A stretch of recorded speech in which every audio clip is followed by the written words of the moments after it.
Yo, what is going on, everyone? My name is Nick, or the Notorious Fantasy, and in today's video, we're going to be breaking down my week number 6 running back start or sit decisions for the 2024 fantasy football season, going in depth through every single matchup from Thursday Night Football all the way up until Monday Night Football, and telling you guys whether I believe you should start or sit the running backs in all of those games. It is important to note that we have 4 teams on bye this week: the Kansas City Chiefs, the Los Angeles Rams, the Miami Dolphins, and the Minnesota Vikings. So make sure you get those players out of your lineup, and that is also going to adjust the players that are startable, because some players that most weeks you would not want to come within a 10-foot pole of starting might end up start worthy. So before we get on into things here with our running back starter sit decisions for the week, I would like to ask that if you guys do end up enjoying today's video, that you please make sure to hit that subscribe button down below if you're new. Whether you are new to the channel or not, please make sure you leave a like on today's video. It would help me out a ton. So without further ado, let's get into today's video. We begin with the first matchup of the week, Thursday Night Football, the San Francisco 49ers at the Seattle Seahawks. Now, Jordan, the numbers, Mason, what do they mean?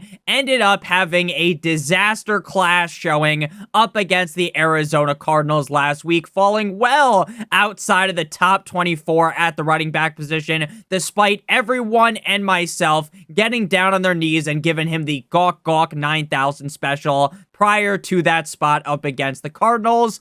Though I will note that while the running back finish was far from ideal, he did have 14 carries for 89 yards, averaging 6.4 yards per carry. So honestly, he didn't even look bad. He just didn't have a great performance for fantasy. He also had 1 catch for 9 yards. So in my opinion, there is really no need to panic after one down game, especially since he is playing up against a defense that Tyron Tracy just ran a train up against last week. Keep riding with Jordan Mason as a top 8 running back weekly until Christian McCaffrey returns.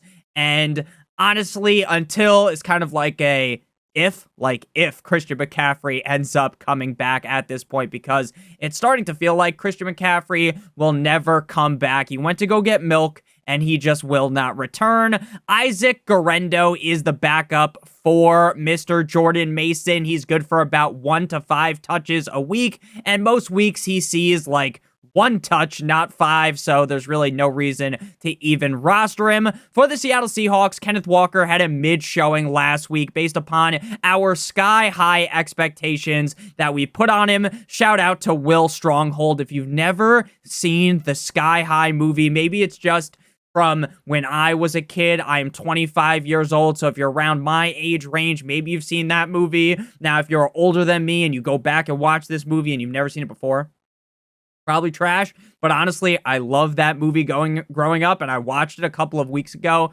and it's still just as fire. So last week, Kenneth Walker was a guy that I thought, hey, it's going to be as easy as 1, 2, 3, ABC. He scored a touchdown, mortal lock of the century.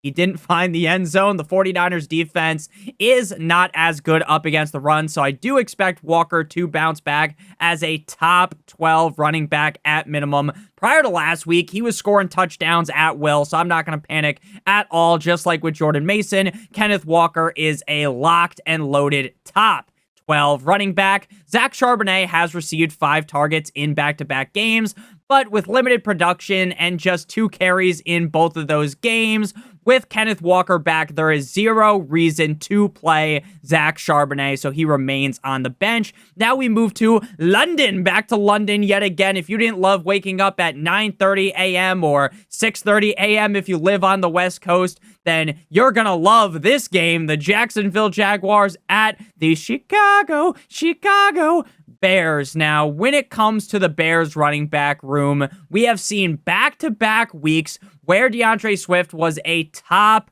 5 running back, and he clearly took the idea of him getting his role taken over by Roschon Johnson personally. This dude looks like a completely different running back comparing the last 2 games that he's played compared to the first 3 games of the season. In the first 3 games, he legitimately looked like he could not see the hole that the offensive line was giving him at all. It was like the light in the room was off and you end up missing the main hole and you end up in the second hole that apparently you shouldn't be sticking your willy in, right? We've all had that happen to us. His receiving upside for DeAndre Swift is great, and he has been getting fed the rock over the last 2 games up against the Jaguars defense.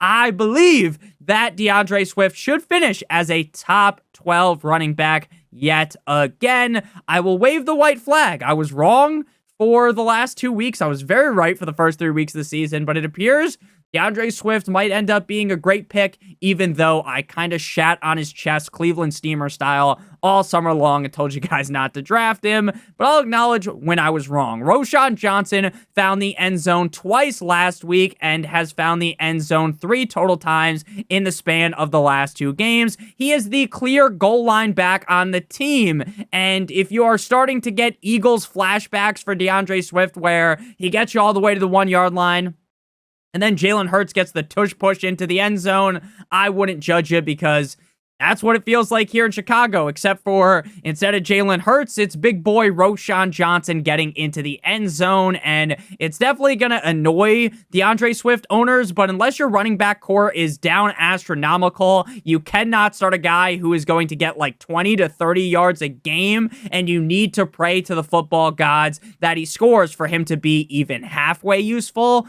For the Jacksonville Jaguars, I would genuinely rather have someone rocking cleats stomp on my nutsack over and over playing Travis Etienne. But with multiple teams on bye, he will get the nod to start. I really believe that Bigsby is better than Travis Etienne. I don't think anyone with a pair of eyes that fucking work would disagree.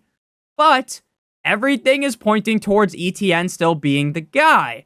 And the reason why he didn't end up playing later in that game against the Colts was due to a shoulder injury. So everything that Doug Peterson, the head coach of the team, is saying is still belief in Travis Etienne. So while everyone with eyes, while everyone watching football on Sunday realized, hey, this Bigsby guy looks way better than Travis Etienne. Apparently, Doug Peterson needs LASIK Jameis Winston style because he doesn't see it. So you're going to continue to have to monitor this shoulder situation here for Etienne, but I'm going to list him as a start as a high-end running back 3. Tank Bigsby was legitimately cooking Bobby Flay style last week. He was the running back 1 in Indianapolis, or it was actually in Jacksonville up against the Indianapolis Colts. 13 carries for 101 yards and 2 touchdowns, as well as 1 catch for 28 yards. Now, I'm not going to sit here and bend over backwards for Tank Bigsby because Peterson continues to push the ETN narrative, and starting Bigsby could easily go very, very wrong, but I will rank him 1 spot behind Travis Etienne. Next up, we move to the 1 p.m. slate of games, beginning with the Arizona Cardinals at the Green Bay Packers, and what could be, if the Arizona Cardinals offense shows up, and I guess the Packers offense shows up, the highest scoring game of the week. Now, Josh Jacobs finally found the end zone last week, and I damn near fell to my knees in front of the TV after seeing that. It was shocking because it really was a beautiful sight to behold as the motherfucker didn't score a touchdown until last week. His whole entire Packers career. I get, Nick, it was just 4 games beforehand.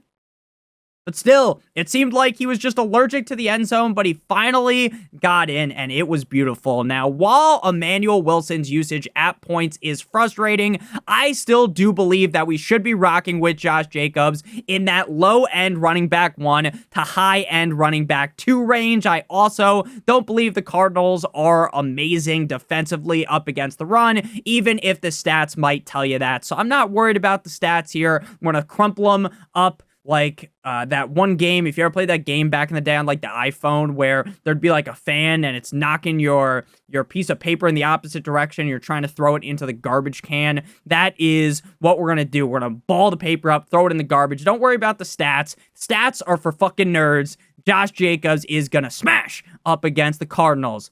James Conner, after starting the season off on fire, he was like Thich Quang Duck. If you know, You know, that's all I'm saying. If you're a history buff like myself, you know I was a history major in college. I'm a bit of a genius, as you probably already knew if you've been watching these videos for a while now. He has simmered down a bit, though. He was on fire, NBA Jam style. He's cold now. He's a little bit cold. Now, again, he's not ice cold, right? He's not cold as balls like that Kevin Hart TV show or YouTube show, but hasn't been as good as the first 2 weeks. He's been a top 20 running back in 2 straight games and has seen 18 or more carries in both games. Even if Green Bay is solid against the run, which I do believe, James Conner belongs in that low-end running back 1 to high-end running back 2 range in the same spot as Jacobs. I would lean slightly in the favor of James Conner, though. For the backup running backs, Trey Benson for the Arizona Cardinals has seen fewer than 20% of the snaps in 2 of 3 games. Even if he has looked solid when he gets the touches, Connor is the workhorse back, which means you cannot start Benson. Emmanuel Wilson continues to look good, but with Jacobs being the clear lead back, it's the exact same argument. There is no way, Jose, that you can play him. Next up, we move to game number 4. This is our Colts. This is our team. We bleed blue. The Indianapolis Colts at the Tennessee Titans. Now, Tony Pollard got a touchdown in garbage time up against my Dolphins in week 4, which was their last game because they had the bye week last week, which really saved Tony Pollard's day. Pollard has been a top 18 running back in 3 of 4 games, and up against one of the worst defenses in the National Football League, I believe he should be able to repeat that. While I am not in full-on panic mode due to Tajay Spears seeing as much work as he did in their last game, it is definitely something to monitor. You take note of, you put a pin into it, right? You're not going to sit here and full-on panic, full-on have shit running down your leg after 1 game of Tajay Spears usage, but it is what's pushing me back from giving Tony Pollard the Suka Lamink special because, hey, Tajay Spears got a whole lot of looks in that last game. To me, though, I do think Tony Pollard is a high-end running back, too. It's just kind of restricting me from ranking him inside the top 12. For Tajay Spears, the workload did increase in a huge way in week 4. He had more carries in that game, actually, than he did in the first 3 games combined. Though, even with getting all of that work and getting the touchdown, he had just 2.6 yards per carry on his 15 carries. I still believe in Pollard being the guy, and even in this wet dream spot, I think you are crazy if you start Tajay Spears. For the Indianapolis Colts, Trey Sermon should be the starter. JT is dealing with the high ankle injury, and I do not expect him to play this week. While I am as much of a doctor as Jordy El Nino or my boy Johnny Sins, I won't sit here and pretend like I am a doctor and that it is a guarantee. Bet your fucking house Jonathan Taylor is out. But I do think more than likely Jonathan Taylor doesn't play because even though, it's just a minor high ankle sprains are incredibly serious. So if Sermon starts, he is a fine start in this spot up against a middling Titans run defense. Sermon didn't look great last week up against Jacksonville, right? I'll just call a spade, but he did finish as a top 8 running back, despite the fact that he averaged just 3.8 yards per carry, and his receptions with 6 ended up being able to carry him with that touchdown as well. Tyler Goodson did look better, in my opinion, than Trey Sermon, but he did end up seeing a lot less work with Sermon operating as the lead back. I think he's a fine, low, and middle range running back too, I would say. Tyler Goodson is definitely talented, and he did look good on Sunday, but again, I really do believe that Sermon's going to see a bulk of the work for this team, so I think you're getting a little bit too cute if you start Tyler Goodson. Next up, we move to the Houston Texans at the New England Deflatriots, and Joe Mixon, if he plays, you got to play him. But DeMeco Ryans was asked on Monday about Joe Mixon and said the team was not sure about his availability. And when you hear on Monday, not sure about availability, to me, that doesn't give us the most confidence, right? That's not the best sign. Now, it's not the worst, right? He didn't say, Joe Mixon's guaranteed to be out, but that doesn't sound good. He has missed now 3 straight games with the ankle, And with so much being unknown about his status, I really do genuinely believe he's probably not going to play. But I hope I am wrong, because when Mixon was playing this season, he was an absolute fucking stud. I don't know why the fuck my voice got so high right there. Now, Nico Collins might not play. I honestly don't think he's going to play based on the report that came out after that injury, which sucks because Nico Collins was looking great. But this offense, even without Nico Collins, because they've got Tank Dell, they've got Diggs, they've got guys, I still think the Texans offense will be amazing, like the Spider-Man that Andrew Garfield played. So I really do expect Mixon, if he plays, to be a top 12 running back in his return, but I am far from confident that he will actually suit up. Now, what happens if he doesn't play? We've got Cam Akers, we've got Dare Ogunbowale. If Mixon is out, Akers and Dare will be splitting the load. Wink, wink.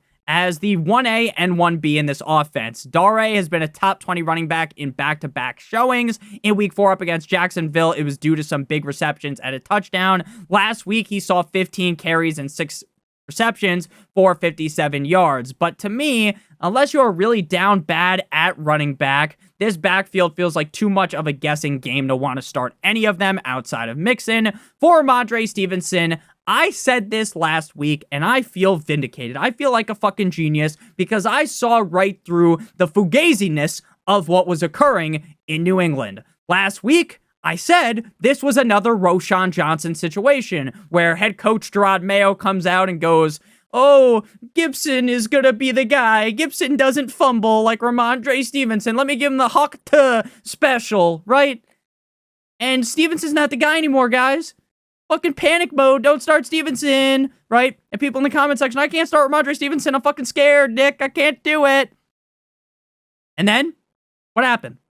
The same shit with Roschon Johnson. Stevenson comes out and lays the pipe on my Miami Dolphins defense. 12 carries, 89 yards, and a touchdown with 4 for 4, like he was at Wendy's in the receiving game for 3 yards. The fumble issue could definitely get Stevenson thrown into the fucking jailhouse, what do they call it? The doghouse? Yeah, the doghouse, the jailhouse, doing the jailhouse rock, oh, like Elvis, right? You get thrown into the doghouse.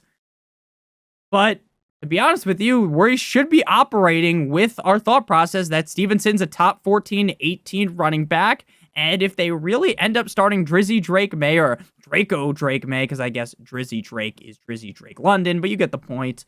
If they end up going with Drake May, like the reports are saying, rumor has it that he might be the guy, then that could be a burst of life that is shot inside of the Ramondre Stevenson team, Patriots. So before we talk about Mr. Antonio Gibson, I would like to give you guys a quick word from our friends and our partner over at Underdog. Now, if you are new to Underdog Fantasy and sign up using promo code Notorious, or by clicking on the link in the video description, you'll receive a free pick. The free pick for Thursday Night Football, the 49ers at the Seahawks, is Brock Purdy higher than half of a total yard. You match that with one of the players on the Seahawks or any of the players playing on Sunday or Monday, even in that London game, you will receive 3 times what you put into your pick'em slip.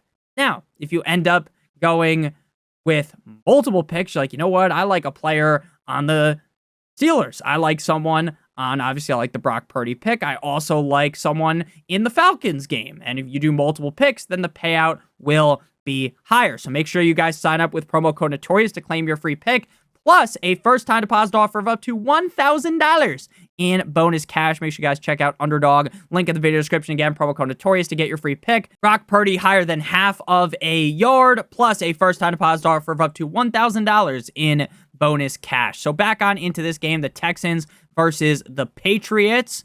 Antonio Gibson. After last week, Gibson's the starter. Gibson's going to get so many carries. Man had 7 touches, which was his second lowest amount of the season. So you get to become the starter, but you get your second lowest amount of touches.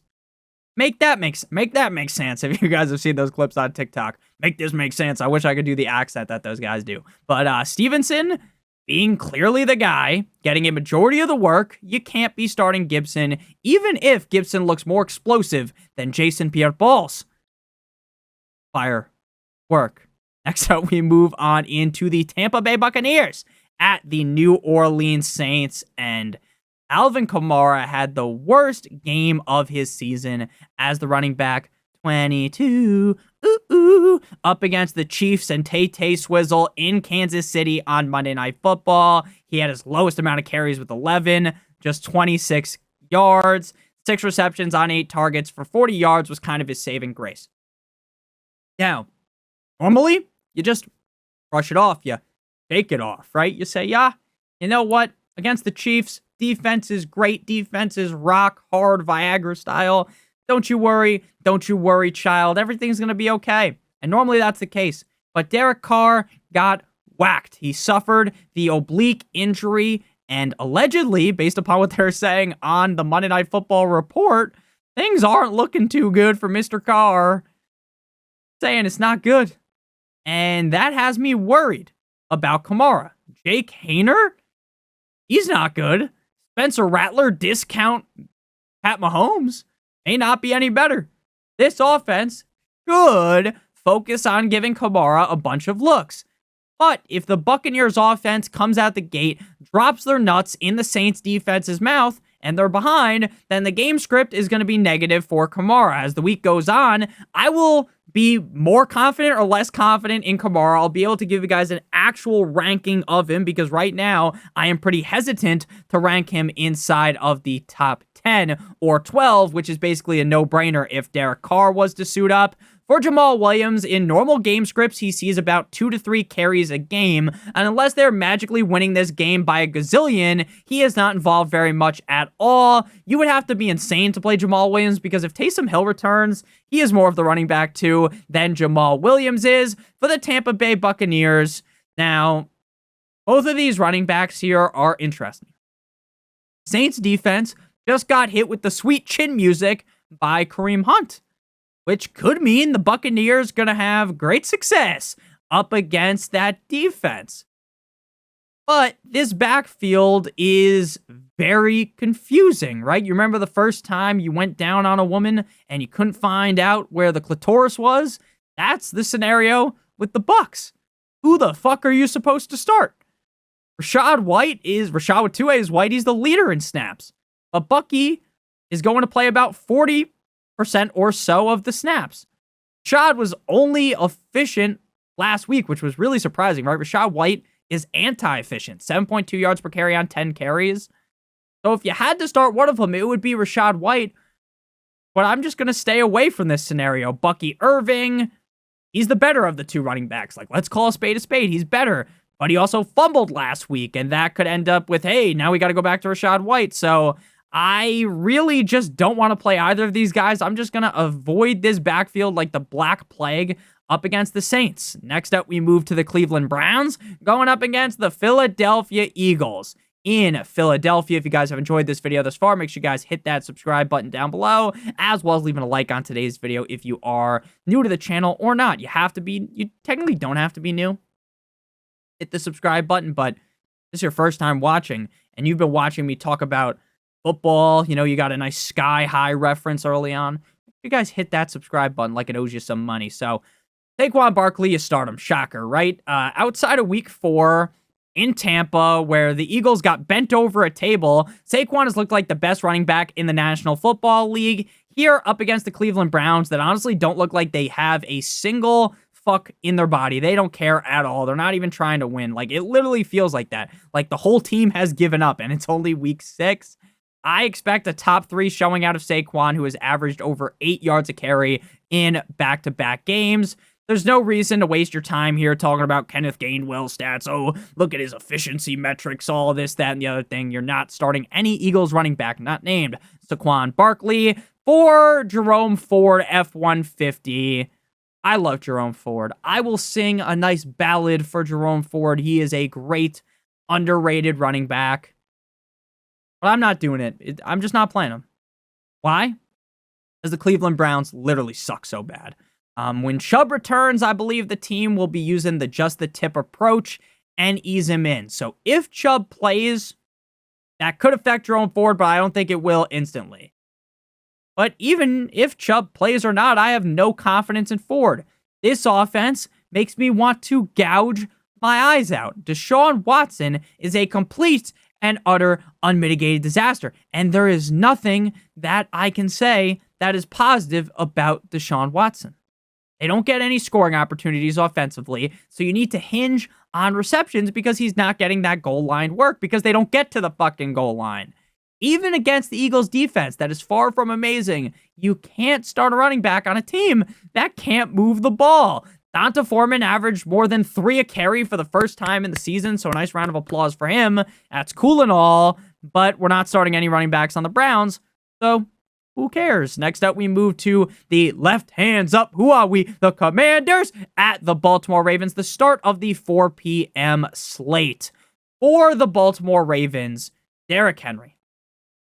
Man, oh man, has he been great. Outside of week 1, Tractor Cito has been on a warpath, Genghis Khan style. He doesn't look like a running back who's 30 years old. You just can't say that. Maybe you look at his face and he looks a little bit older than he used to, but put the helmet on, don't look at his face, and tell me how you could see how that man is 30 years old. It is truly amazing with how much tread is on Derrick Henry's tires that he looks this good at 30 years old. 3 straight games inside of the top 8, and in every single game of the season, he has scored at least 1 touchdown. Even in that disaster class in week 1 up against the Chiefs, he scored a touchdown. The Commanders' defense gets plowed by the run like they're in a Brazzers scene weekly, so I am going to expect the exact same thing to happen this week. Derrick Henry is a must-start top 5 running back, as this should be yet another game with good enough game script for Henry to keep the ball in his hands. Now, when the Ravens face like a really tough offense, and I'm not saying the Commanders' offense isn't tough. The Commanders' offense is good. I think they'll be able to stay in this game, but there are going to be some game scripts that go tits up, and, you know, the Ravens have to go to Justice Hill. But in this game, I expect it to be at least competitive, close matchup here to where they won't have to just completely pivot to Justice Hill. Big Justice Hill continues to be hit or miss. I guess they never miss, huh? As his touches are far and few in between. In games where the Ravens are trailing, Hill is more interesting because they bring him in to block, they bring him in to catch passes, as they try to crawl their way back into the game. But with me finding it hard to believe that the Ravens are going to get curb stomped here, like that dude who told Meadow that she had a little bit of something on her lip, if you guys remember that scene in The Sopranos, I would not start Mr. Big Justice. Boom! Hill, Eckler, and Brian Robinson Jr. Brian Robinson is dealing with a knee injury, and head coach Dan Quinn said that they will continue to monitor this situation. Brian Robinson scored 2 touchdowns last week up against the Browns on just 7 carries after being a game-time decision. So the fact that he was banged up definitely led to the fact that he only got touches in the first 2 quarters. So, and the fact that they absolutely waffle stomped the fucking the Browns also probably led to his workload being detracted. So he only played in the first 2 quarters, first half of the game, that would be. And that makes me a little bit nervous about, you know, saying B-Rob is must start, because even if he does suit up, they could easily limit his snaps again. He feels like a mid-range running back too, that I want to continue to monitor his health all week before I make a super strong take. For Eckler, the emergence of Jeremy McNichols is definitely making me less likely to want to start Eckler, even if Eckler does look way better than he did last season. Last year, he looked like he was running in quicksand. This year, it looks like he got the weights taken off his legs. If Brian Robinson cannot play, I would be fine listing both Eckler and McNichols as low-end starts, but if B-Rob plays, I don't think you want to be starting either guy. Next up, we move to the Los Angeles Chargers at the Denver Broncos. Now, a lot of you guys who are watching, you're not just listening, you're looking at me, looking at the screen, look at me, fuck on me, shout out to XXX Tentacion. You might be thinking, Nick, Javonte looked good last week up against the Raiders, right? He was a top 14 back. He had 13 carries for 61 yards, 4.7 a carry, 5 receptions on 6 targets for 50 yards, and he averaged over 4.7 yards a carry in back-to-back weeks. This is all great. This is all fine. This is all dandy. But Jalil's the guy who scored. And the Chargers defense, in my opinion, is a great run defense. So that's not good. So even if Javonte's been playing well, this screams of crash down back to earth moment. Now, if you're down bad at running back, you're dealing with injuries, you're dealing with bye weeks, everything's going wrong. Javonte Williams, the worst start ever? Of course not, right? Because he has looked better recently, but I think a lot of people are going to get real bricked up thinking about playing Javonte Williams when this defense of the Chargers could really end up being a deterrent to them. So I really do think Javonte comes back to down to earth. And then Jalil, he's a touchdown-dependent play. I don't think you should be playing either guy. For the Los Angeles Chargers, Dobbins came out the gate on the season on top of the world. He was amazing. He was a top 5 running back in back-to-back games. And then they've only played 2 matchups since because they were on bye last week. Struggles against Pittsburgh, struggles against Kansas City. Now, again, I get those are good defenses. Finishing outside the top 30. This week, he faces up against a above-average run defense, which definitely has me concerned. So Dobbins is the clear running back 1 on the team. You don't have to worry about Gus Edwards and friends, or maybe Kamani Vidal ends up getting a little bit more involved, but I think he's going to be juiced up coming out the bye week, but I'm just not super excited up against the Broncos. He's fine, middling running back 2. Gus Bus runs like a car that is missing 2 of the wheels, and it's the back ones, right? The back tires are gonzo.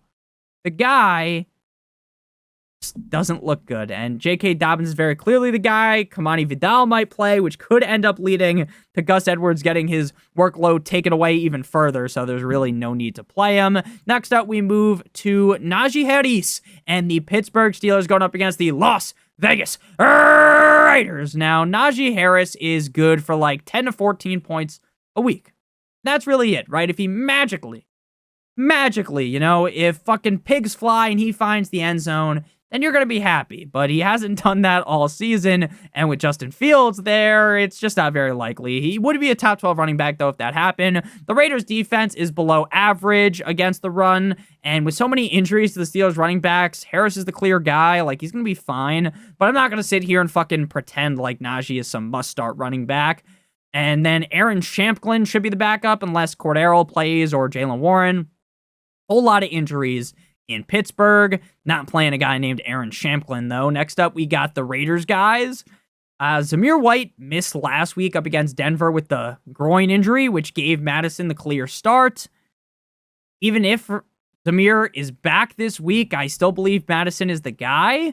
With that said, though, I have said all summer, like, the reason why I like Zamir White was because I didn't think Alexander Madison very good. Problem is, that take might be 100% correct, but they both fucking suck, and Madison is just slightly better. Madison just really is not good. 15 carries last week. He averages 2.5 yards a carry, and Amir Abdullah is the guy who ends up finding the end zone. The Raiders are a complete and utter dumpster fire without Devontae Adams. Who knows who the fucking starting quarterback is going to be? Your guess is as good as mine. Maybe Antonio Pierce suits up and is the starting quarterback. So I'm just going to stay away here. If you had to play one of them, it would be Madison, but just not looking good for me or as a Zamir White truther, even if Zamir White gets to play.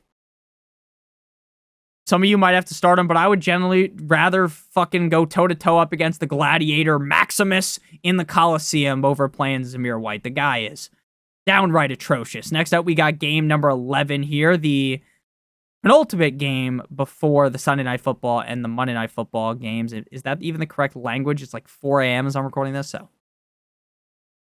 my grasp of the lexicon might be at an all-time low here. So, Lions versus the Dallas Cowboys. Gibbs has been a top 15 running back every single week of the season. While based upon where you drafted him, you're kind of disappointed, right? Because he's not like a top 5-6 back, but been solid. There's no reason to really believe he can't continue to keep doing that. Montgomery is definitely holding him back from truly exploding as Montgomery takes away enough snaps. He takes away enough goal line opportunity to hurt Gibbs. But overall, Gibbs is such a great player. He has multiple touchdown upside weekly. So up against Dallas, I got him locked and loaded as a top 8 back. David Montgomery has racked up 4 straight games in a row with him finding the end zone, and they're coming off the bye week. Obviously, truly unlocking the upside of Montgomery would retire Gibbs to get fucking shipped off to Azkaban, but Montgomery is a reliable, I don't know why I can't talk right now. He's a reliable top 18 back weekly and should be ranked as such, especially up against the Cowboys defense that gets plowed weekly like their name was Adriana Chekic. For the Dallas Cowboys, you might just get hit with Rico McMillan is going to be a start. He has truly overtaken Ezekiel Elliott and Hunter Lepke, the fullback, as the clear lead back on the Dallas Cowboys. Last week in Pittsburgh against a top 5 run defense, in my humble opinion, Dowdle was a top 5 running back with 20 rushes for 87 yards and 2 receptions on 2 targets for 27 yards and a touchdown, making it back-to-back Michael Jordan 96-97 weeks with a touchdown. Now, is this the greatest matchup on earth? Fuck no, baby. But Rico should get enough volume to be in that running back 18 to 24 range. The upside is evident, but the Cowboys offense is a little bit too suspect at this point for me to truly fall in love with Rico and declare that he's a top 12 running back. Zeke, even if the team was like, you know what, let's just give Zeke every carry. You know what, let's not give it to Lepke. Let's not give it to Rico Dowdle. Let's not give it to anyone. Let's not give it to... Let's just not even throw the ball, you know? Let's just have Zeke run the ball every single play. Now, I don't have a beard. I do not. I can't grow a beard. It just doesn't work for me. I'm too much of a child even at the age of 25, but I would rather go and get my metaphorical beard like I was like Zeus. Like imagine Zeus with a nice beard. If I was Zeus, I would rather go on a boat in the middle of a hurricane and have someone trim my beard with a karambit Doppler rather than play fucking Zeke, dude. Zeke is so bad. If I told you that he was averaging 1.2 yards per carry, you would believe me. Now, he's actually not. He's doing slightly better than that, but you would not be surprised at all for watching Zeke if I said that. If I said he was averaging 0.2 yards per carry, I generally don't think you'd be surprised either. His touches have seen a severe dip, so there's no need to consider playing him. Next up, we move to the hot Atlanta Falcons at the Carolina Panthers, the final game before Sunday night and Monday Night Football. John Robinson. This man has put me at wit's end. I'm tired of it. I am sick and tired of Bijan Robinson. I legitimately feel like plugging in my toaster and taking a bath with it. This motherfucker looked so good in college. Looked so great in Texas. And he looked great in flashes last year. So why would it not work? Why? But it doesn't work. Nothing is working. And even when this offense is looking better than Amber Rose's tits, Bijan continues to just be on the fucking struggle bus. He's the commander of the struggle bus. While you still probably got to play him, and this matchup is ripe for the taking up against the Panthers, you would be foolish to rank him inside the top 12. You'd be foolish to even rank him inside of the top 5. I don't even think I can really rank him inside the top 12. I just don't think I can. Now, hopefully, Bijan pulls an Ayuk, pulls a rabbit out the hat, and has a great game. But even in this wet dream matchup against the Panthers, I'm very, very, very, very worried. Algier sees just enough touches to make you red hot as a Bijan owner, but not enough touches to actually play him, so you got to sit him. Chuba Hubbard. As of Monday, yesterday as you're watching this, Panthers have yet to clear Jonathan Brooks to return to practice.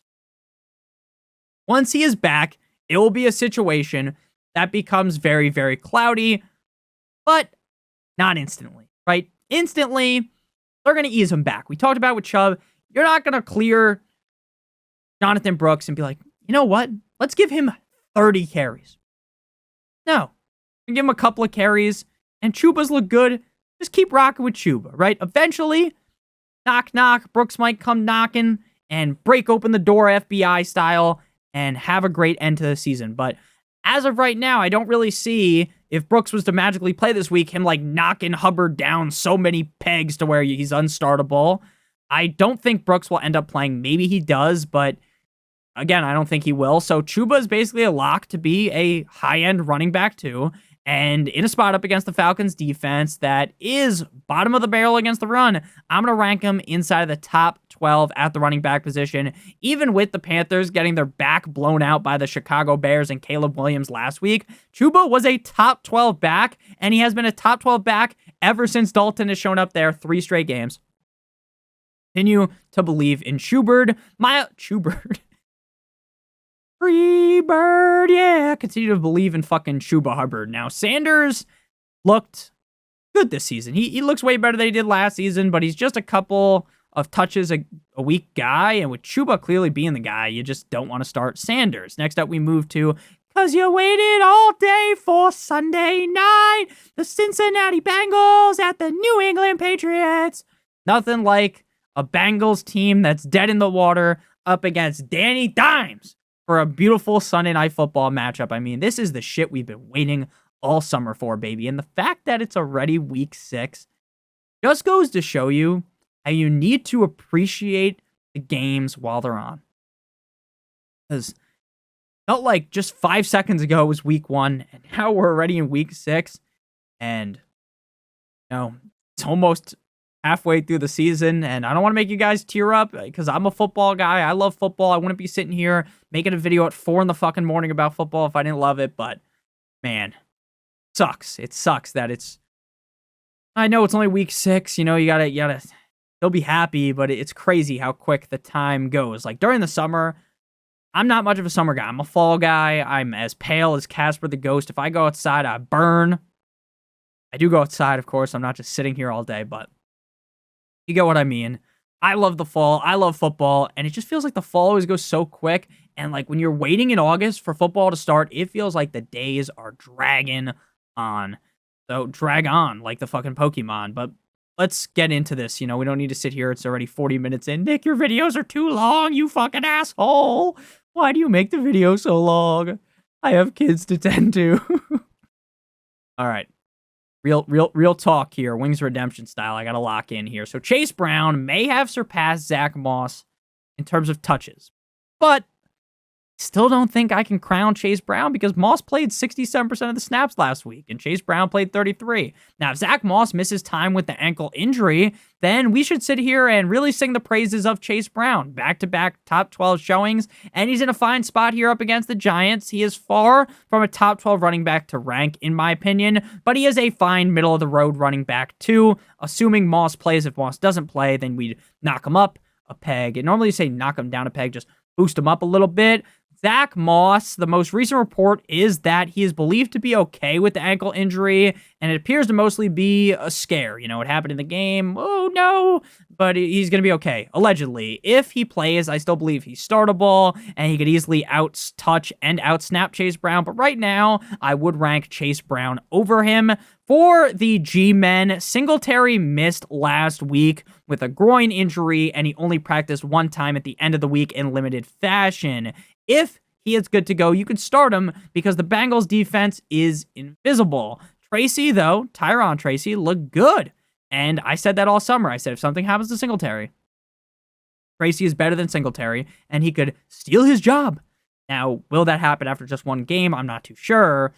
But if Singletary does play, I would lean in his favor. But if he doesn't, 18 carries for 129 yards and 1 reception for 1 yard up against the Seahawks. Very nice. He looked very good.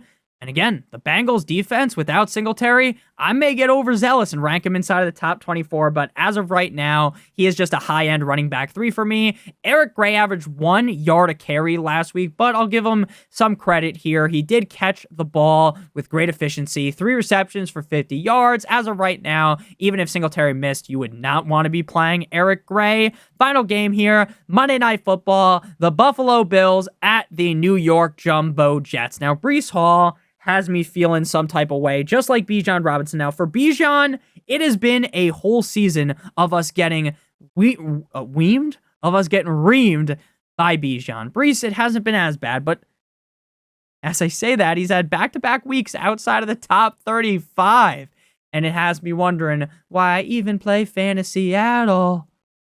Why? Why does this shit happen, man? It's so weird. It's so frustrating because in the first 3 games, the run attack is percolating. The run attack's working. But over the last 2 games, the running game and the offense as a whole has been sleeping with the fishes, Luca Brasi style.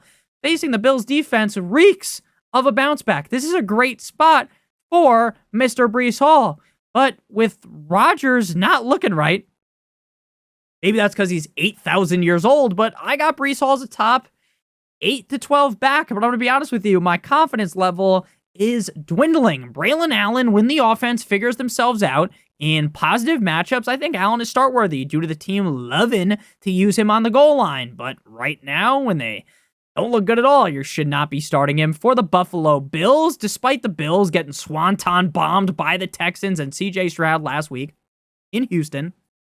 Cook still cooked. He was a top 8 running back with 20 carries for 82 yards and a score, with 2 receptions on 3 targets for 17 yards. The Jets' defense isn't great up against the run, so this is definitely a good enough matchup for Cook to go crazy.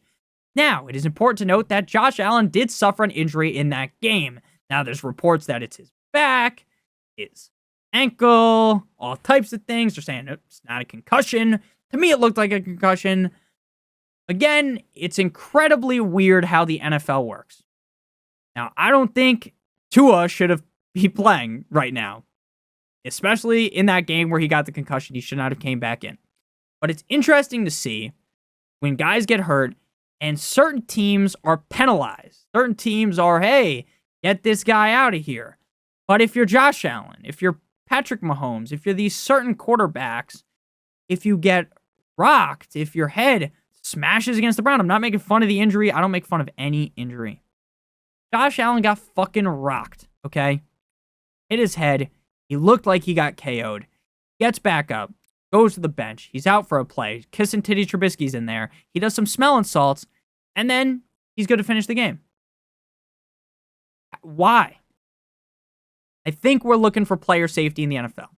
Look, Nick, he can do whatever he wants. You know what? If they let him play, he can do whatever he wants. He makes that decision to play. But it is just crazy to me how different it is from team to team, from player to player. I can almost guarantee you, if Joe Flacco got rocked up against the Jaguars, he's not coming back into the game. But Josh Allen can. If Allen is under center, then we're good with Cook. If Kissing Titties Trubisky is under center, we're going to have to bump him down. So he's a top 12 running back, reliable all season, with Josh Allen. If not, we bump him down a bit. I say this every week when we talk about concussions.